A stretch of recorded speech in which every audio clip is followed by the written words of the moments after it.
จำหัวมันแลที่ยันผิดก็หือทำใจ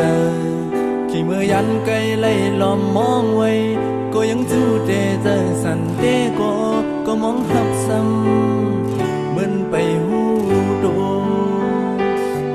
กิ่งพองยามมีไก่มองหัวมองหันจันจะดึงหาหูโดหังแลกิ่งยามเจอนั้น